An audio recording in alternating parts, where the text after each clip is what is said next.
Hello guys, तो आज हम क्लास 6 का ज्योग्राफी का चैप्टर 6 जिसका नाम है पृथ्वी के प्रमुख स्थल रूप। तो आज हम इस चैप्टर का अभ्यास का क्वेश्चन आंसर करने वाले हैं। तो चलिए देखते हैं हमारा पहला क्वेश्चन क्या है और इसका आंसर क्या होगा। तो हमारा क्वेश्चन है इसमें 1 नंबर में कि निम्नलिखित प्रश्नों के उत्तर संक्षेप में दीजिए। तो इसका उत्तर बोला है संक्षेप में लिखने। तो चलिए देखते हैं हमारा पहला क्वेश्चन। तो पहला क्वेश्चन है हमारा कि प्रमुख स्थल रूप कौन कौन से हैं। तो प्रमुख स्थल रूप कौन कौन से ये बोला है लिखने। तो चलिए लिखते हैं हमारा आंसर। तो इसमें आंसर हो जाएगा प्रमुख स्थल रूप कौन कौन से हैं। तो पहला हम लिख देते हैं, हमारा हो जाएगा पर्वत। दूसरा हो जाएगा हमारा पठार। पर्वत, पठार और एक हमारा बच गया है, वो है हमारा मैदान। तो आई होप कि आपको समझ में आ गया होगा कि प्रमुख स्थल रूप कौन कौन से हैं। तो पहला एक हमारा पर्वत, दूसरा है हमारा पठार और तीसरा है हमारा मैदान। तो चलिए देखते हैं हम नेक्स्ट क्वेश्चन। तो नेक्स्ट क्वेश्चन है हमारा कि पर्वत एवं पठार में क्या अंतर है। तो पर्वत और पठार में क्या अंतर है ये बोला है लिखने। तो चलिए लिखते हैं हम इसका आंसर। तो इसका आंसर हो जाएगा कि पर्वतों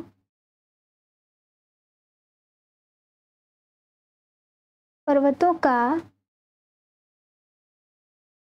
शिखर, पर्वतों का शिखर जो है वो छोटा होता है। छोटा होता है। पर्वत का शिखर कैसा होता है? छोटा होता है। तो अब देखते हैं हम दूसरा पॉइंट। दूसरा में हो जाएगा हमारा कि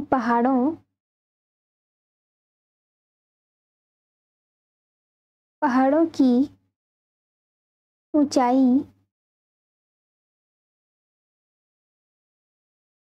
पहाड़ों की ऊंचाई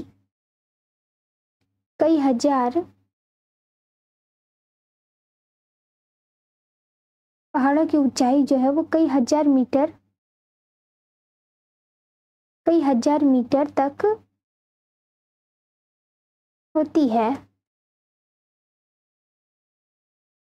कई हजार मीटर तक होती है पहाड़ों की ऊंचाई, कई हजार मीटर तक होती है। तो अब देखते हैं हम नेक्स्ट। तो तीसरा पॉइंट हो जाएगा हमारा कि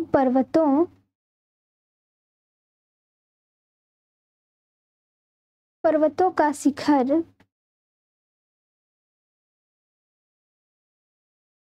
पर्वतों का शिखर जो है वो बर्फ से जो है वो ढका होता है। बर्फ से ढका होता है।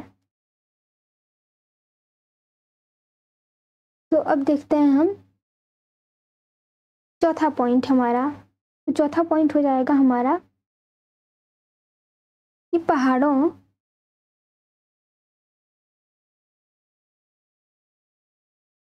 पहाड़ों से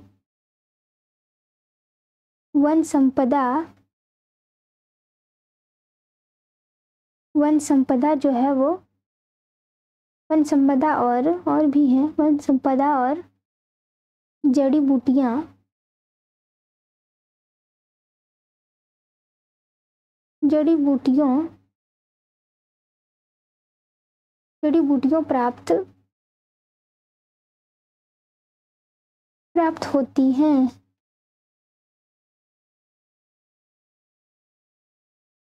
तो अब तो देख लिए हम पर्वत के बारे में, और यहाँ पे आपको कंफ्यूज नहीं होना है पर्वत और पहाड़ों में, क्योंकि पर्वत और पहाड़ एक ही होते हैं। तो ये पर्वत के बारे में हम देख लिए, इसमें क्या क्या डिफरेंट है। अब देखेंगे हम पठार के बारे में। तो पठार का पहला पॉइंट हम लिख लेते हैं। इसका पहला पॉइंट हो जाएगा कि पठार पठार का ऊपरी भाग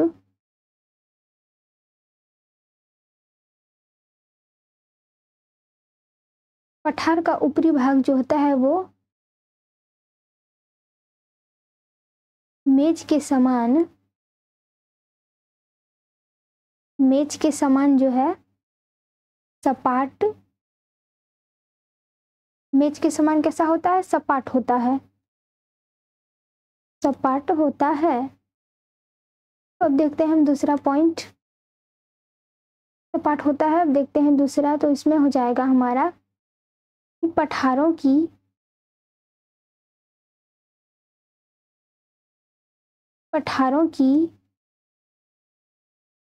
की ऊंचाई जो है, पठारों की ऊंचाई प्रायः क्या होता है?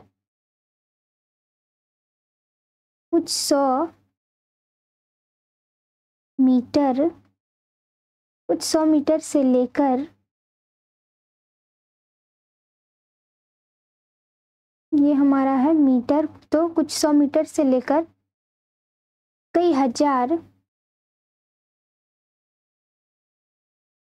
कई हजार मीटर तक होती है, कई हजार मीटर तक होती है। तो अब देखते हैं हम नेक्स्ट पॉइंट। तो इसमें दूसरा पॉइंट देख लिया पठार में। अब देखते हैं इसका तीसरा पॉइंट। इसमें तीसरा हो जाएगा कि पठार का ऊपरी भाग, पठार का ऊपरी भाग बर्फ से जो है वो नहीं ढका होता है, जबकि पहाड़ों का ऊपरी भाग जो है वो बर्फ से ढका होता है और पठारों का ऊपरी भाग बर्फ से ढका नहीं होता है। अब देख लेते हैं इसका आखिरी और चौथा पॉइंट और आखिरी पॉइंट कि पठार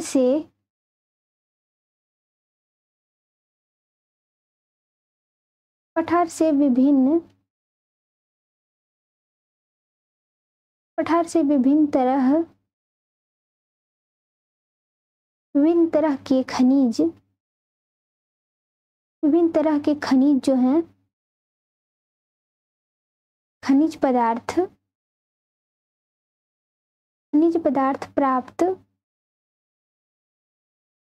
होते हैं। तो आई होप कि आपको अच्छी समझ में आ गया। देख लेते हैं हम इसका क्वेश्चन और आंसर। तो इसमें हमारा क्वेश्चन है कि पर्वत एवं पठार में क्या अंतर है। तो इसमें पहला पॉइंट हम लिखे हैं कि पर्वतों का शिखर जो है वो छोटा होता है और पहाड़ों की ऊंचाई कई हजार मीटर तक होती है। पर्वत और पहाड़ एक ही होते हैं। तो यहाँ की पर्वतों का शिखर जो है वो बर्फ से ढका होता है। और अगला है हमारा कि पहाड़ों से वन संपदा और जड़ी बूटियां प्राप्त होती हैं। और पठार में हम देखेंगे कि हमारा पहला हो जाएगा पठार का ऊपरी भाग मेज के समान सपाट होता है। और दूसरा हो जाएगा कि पठारों की ऊंचाइयां जो है वो प्राय कुछ 100 मीटर से लेकर कई हजार मीटर तक होती है और पठार का ऊपरी भाग जो है वो बर्फ से ढका नहीं होता है। और हमारा चौथा और सबसे आखिरी पॉइंट है पठार में कि पठार से विभिन्न तरह के खनिज पदार्थ प्राप्त होते हैं। तो अब देखते हैं हम नेक्स्ट क्वेश्चन। तो नेक्स्ट क्वेश्चन है हमारा कि पर्वतों के विभिन्न प्रकार कौन कौन से हैं। तो पर्वतों के विभिन्न प्रकार कौन कौन से हैं, तो ये देखते हैं। तो इसका आंसर हो जाएगा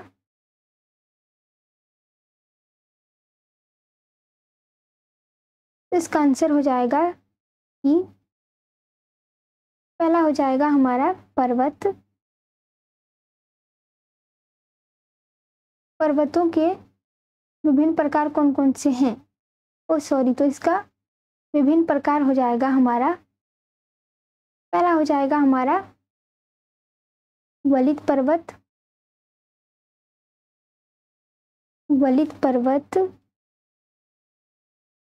और आप चाहे तो यहाँ पे ये भी लिख सकते हैं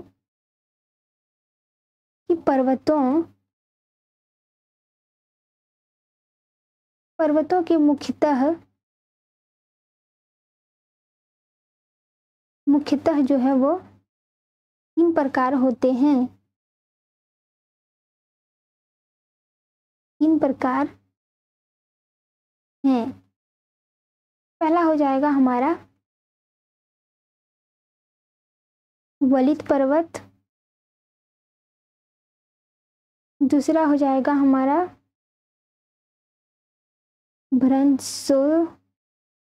भ्रंशोत्थ पर्वत, और तीसरा हो जाएगा हमारा ज्वालामुखी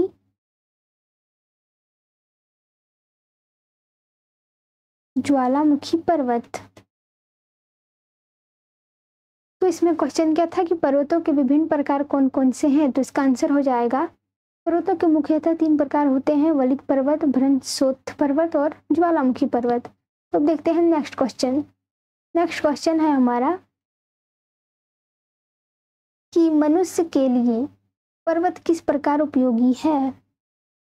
तो मनुष्य के लिए जो है वो पर्वत किस प्रकार उपयोगी है, तो चलिए ये लिखते हैं हम। तो इसका आंसर लिखते हैं। तो इसका आंसर लिखते हैं तो पहला पॉइंट में लिख देते हैं कि पर्वत जल के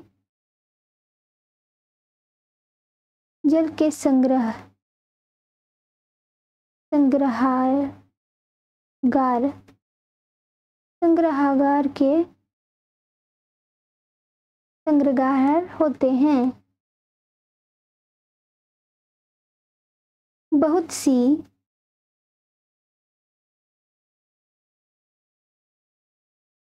सी नदियों में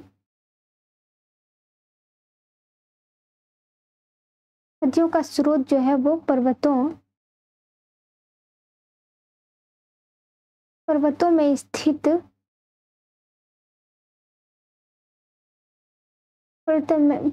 में स्थित हिमानियों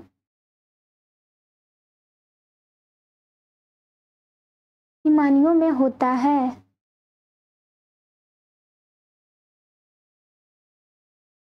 अगला हो जाएगा हमारा अगला पॉइंट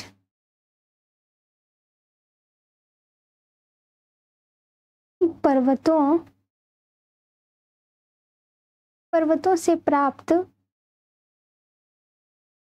जल द्वारा जो है उसके जल द्वारा बिजली उत्पन्न की जाती है।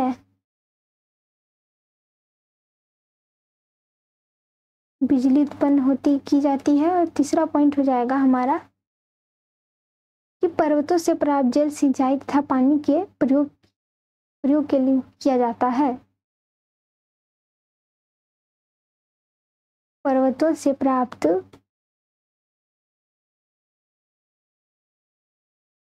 जल जो है वो सिंचाई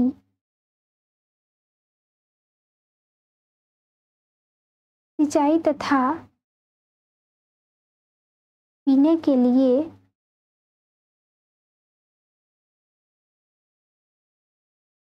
लिए क्या होता है, प्रयोग किया जाता है।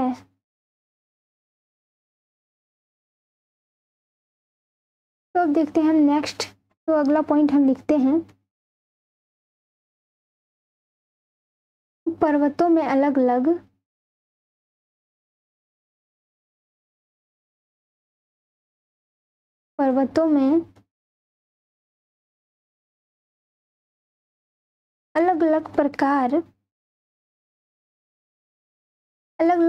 प्रकार की वनस्पतियां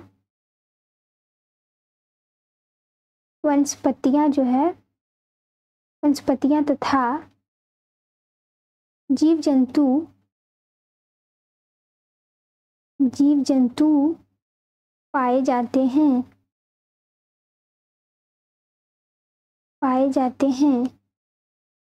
अब लिखते हैं हम अगला पॉइंट। अगला पॉइंट हो जाएगा हमारा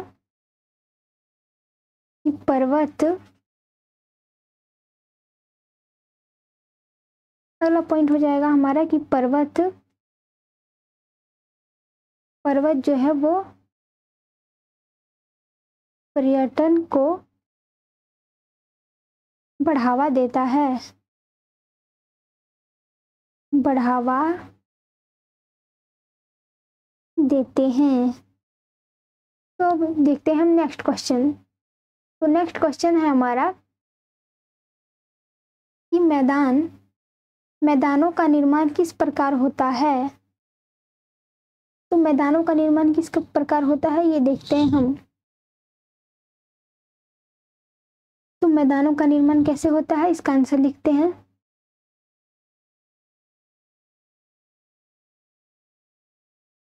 तो इसका आंसर हो जाएगा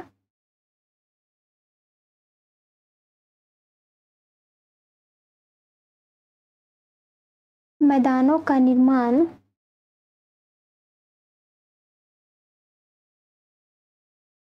जो है वो सामान्यतः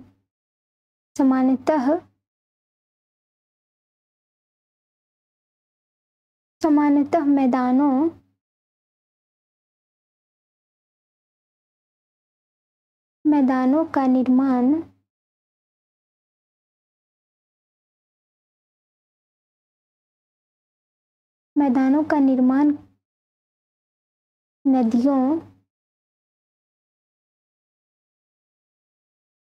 तथा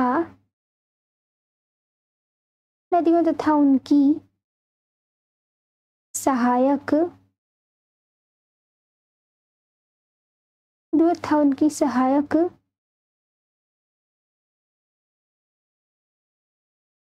नदियों के द्वारा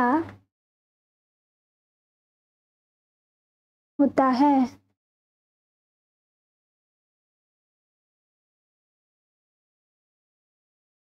नदियाँ जो है पर्वतों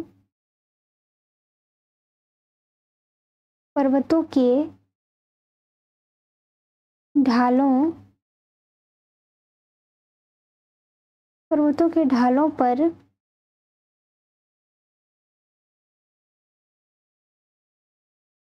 नीचे की ओर बहती है तथा नीचे की ओर बहती है तथा उन्हें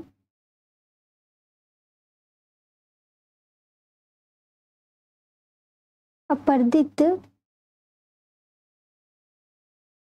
कर देती है। मतलब मिट्टी एक जगह से दूसरी जगह चली जाती है, अपर्दित कर देती है। वे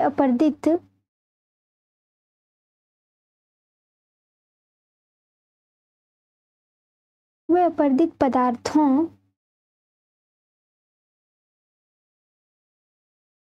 पदार्थों को अपने साथ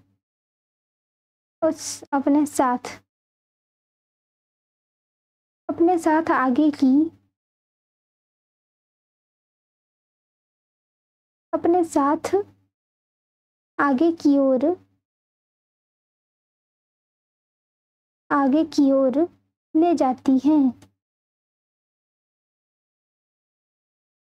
ले जाती हैं। अपने साथ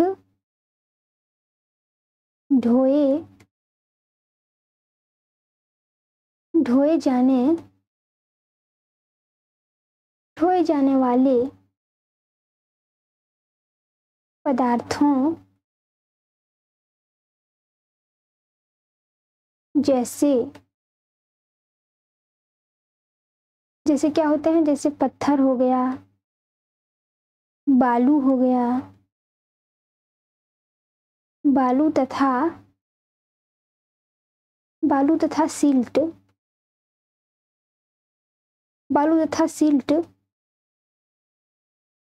को वे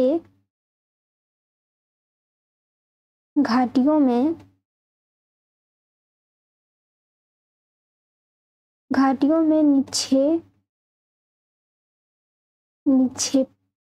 निक्षेपित निक्षेपित कर देती हैं। निक्षेपित कर देती हैं। इन्हीं निक्षेपों इन्हीं निक्षेपों में इन्हीं निक्षेपों से मैदानों का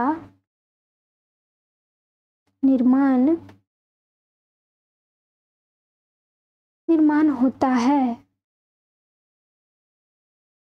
तो ये हो गया हमारा कंप्लीट। तो आई होप कि आपको ये समझ में आ गया होगा। देखते हैं इसका एक बार अच्छे से समझ लेते हैं।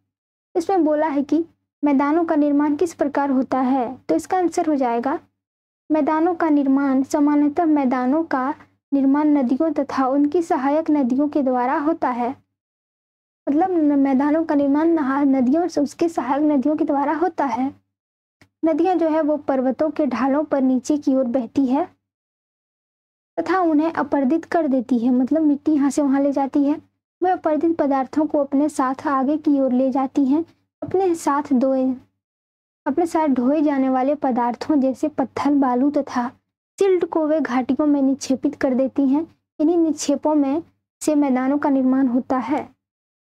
अब देखते हैं हम नेक्स्ट क्वेश्चन। तो नेक्स्ट क्वेश्चन है हमारा कि नदियों द्वारा निर्मित मैदान सघन जनसंख्या वाले होते हैं, क्यों? तो चलिए देखते हैं अब इसका आंसर क्या होगा। तो इसका आंसर लिखते हैं। इसका आंसर होगा, तो सबसे पहले हम यहाँ पे ये लिखेंगे कि निम्न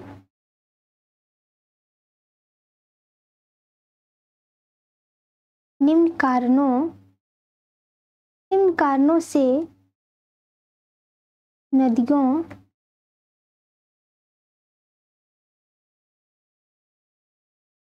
द्वारा निर्मित मैदान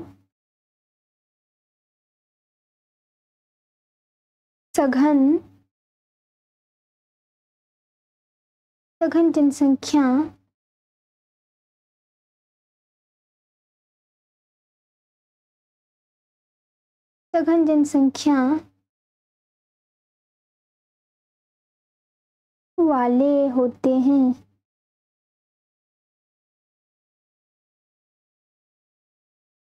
तो चलिए लिखते हैं इसका मतलब कि पॉइंट बाय पॉइंट इसका आंसर करेंगे। तो पहला हमारा हो जाएगा कि नदियों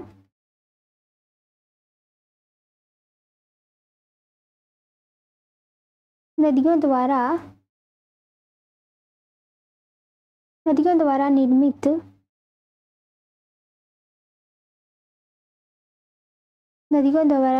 निर्मित मैदान समतल होते हैं।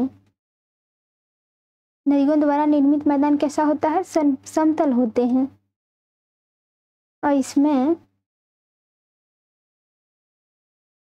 और इससे जो है इससे यहाँ परिवहन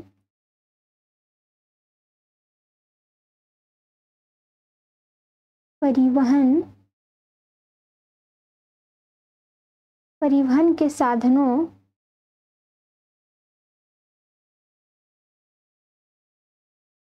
साधनों का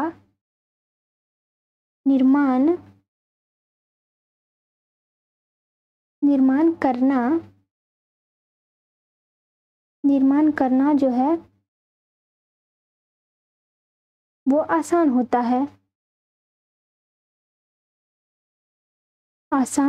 है। तो अब देखते हैं हम इसका अगला पॉइंट लिखेंगे। तो इसका अगला पॉइंट हो जाएगा कि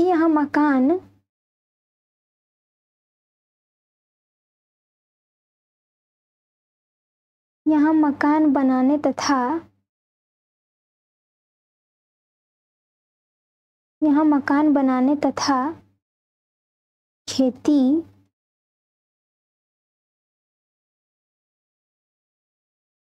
हेतु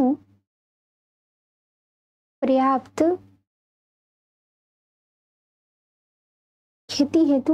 जो है वो समतल भूमि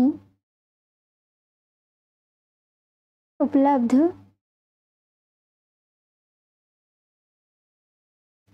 होती है।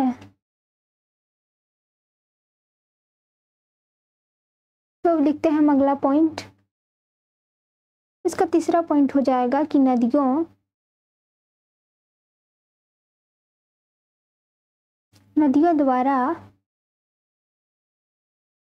द्वारा निर्मित मैदान जो है वो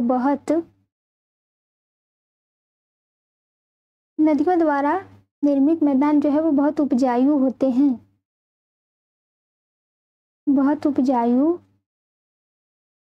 हैं।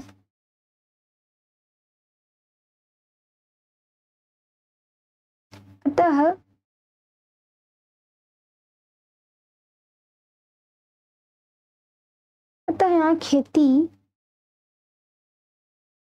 यहाँ खेती लाभदायक होती है।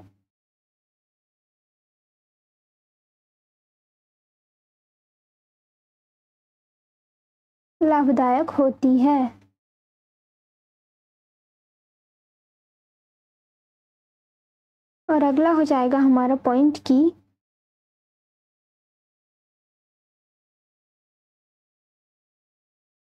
मैदानों में उद्योग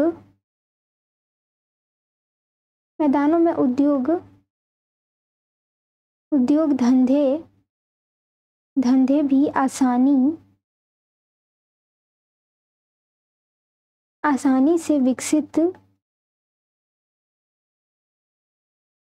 से जो है वो विकसित हो जाते हैं। चलिए इसको एक बार फिर से समझ लेते हैं कि इसमें क्या बोला था, इसका आंसर क्या हो गया। तो इसमें बोला था कि नदियों द्वारा निर्मित मैदान सघन जनसंख्या वाले होते हैं। क्यों? इसका आंसर हो जाएगा निम्न कारणों से नदियों द्वारा निर्मित मैदान सघन जनसंख्या वाले होते हैं। तो पहला पॉइंट हो जाएगा नदियों द्वारा निर्मित मैदान जो है वो समतल होते हैं यहाँ, और इससे यहाँ परिवहन के साधनों का निर्माण करना आसान होता है। दूसरा पॉइंट है कि यहाँ मकान बनाने तथा खेती हेतु पर्याप्त समतल भूमि उपलब्ध होती है। और तीसरा पॉइंट है कि नदियों द्वारा निर्मित मैदान बहुत उपजाऊ होते हैं, तो यहाँ खेती लाभदायक होती है। और चौथा पॉइंट है कि मैदानों में उद्योग धंधे भी आसानी से विकसित हो जाते हैं। और अगला मेरा क्वेश्चन है कि पर्वतों में जनसंख्या कम होती है क्यों? तो पर्वतों में जनसंख्या क्यों कम होती है? तो चलिए लिखते हैं इसका आंसर। तो इसका आंसर हो जाएगा कि पहाड़ी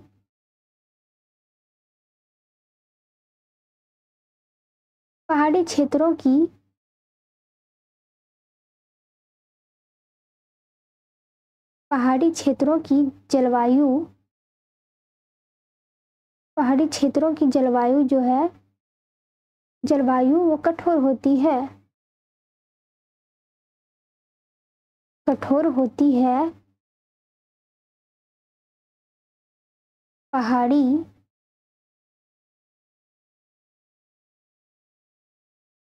पहाड़ों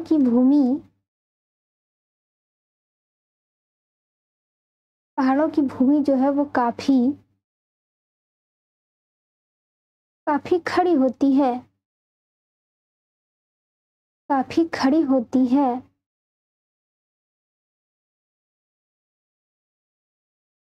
जिसके कारण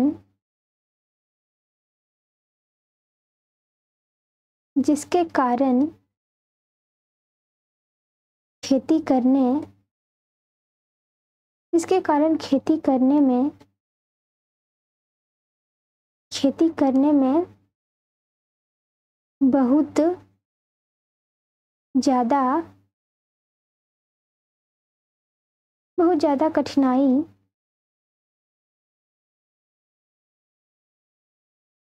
कठिनाई होती है।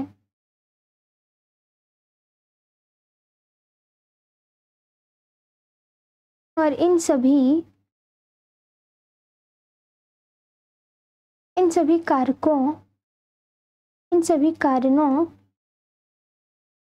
कारणों से जो है वो पर्वतों में बहुत कम जनसंख्या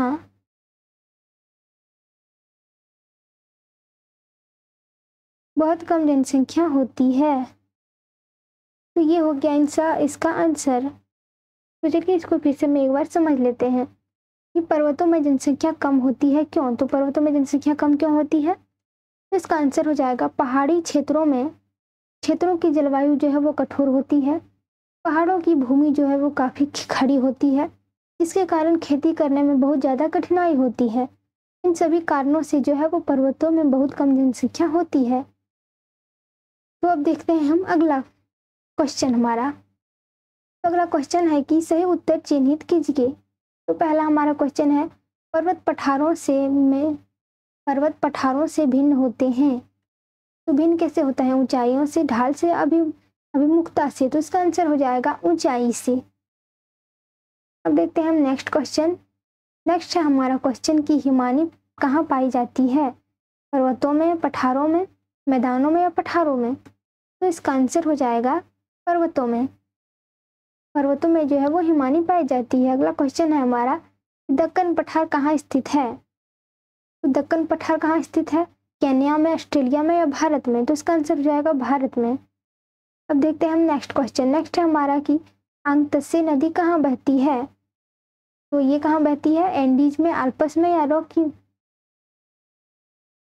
तो इसका आंसर ये है नदी कहाँ बहती है। तो इसका आंसर हो जाएगा चाइना, मतलब कि चीन में। अगला और सबसे लास्ट क्वेश्चन है हमारा 5 नंबर इसका, 2 का 5 सबसे लास्ट क्वेश्चन, 2 का 5 का लास्ट। यूरोप की एक महत्वपूर्ण पर्वत श्रृंखला कौन सी है, एडीज है, आल्प्स है या रॉकीज है। तो इसका आंसर हो जाएगा खोनबर आल्प्स। तो देखते हैं हम इसमें बोला है हमें कि खाली स्थान को भरें। तो चलिए देखते हैं खाली स्थान को भरते हैं। तो पहला क्वेश्चन है कि समतल भूमि वाले विस्तृत क्षेत्रों को डैश कहते हैं। तो क्या कहते हैं, तो मैदान। इसका आंसर हो जाएगा मैदान कहते हैं। दूसरा क्वेश्चन है हमारा कि हिमालय एक आल्प्स डैश पर्वतों के उदाहरण हैं। तो वलित हो जाएगा, यहाँ पे वलित पर्वतों के उदाहरण हैं। तीसरा में है कि डैश क्षेत्रों में खनिजों की प्रचुरता होती है। तो इसका आंसर हो जाएगा पठारी। उसमें क्या हो जाएगा, पठारी क्षेत्रों में खनिजों की प्रचुरता होती है। अगला पॉइंट क्वेश्चन है हमारा कि डैश पर्वतों का एक क्रम है। तो पर्वतों का एक क्रम क्या है, तो पर्वत श्रृंखला हो जाएगा। यहाँ पे क्या हो जाएगा हमारा पर्वत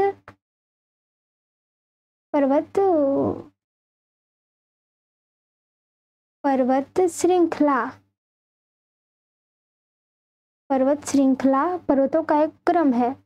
अगला हमारा सबसे लास्ट 5 नंबर का है कि क्षेत्र कृषि के लिए सबसे अधिक उत्पादक क्षेत्र होते हैं। तो इसका आंसर हो जाएगा मैदानी।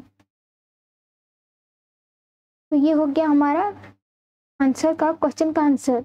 तो आई होप कि आपको सारे क्वेश्चन के आंसर अच्छे से समझ में आ गए होंगे। तो मिलते हैं नेक्स्ट वीडियो में, तब तक के लिए थैंक यू।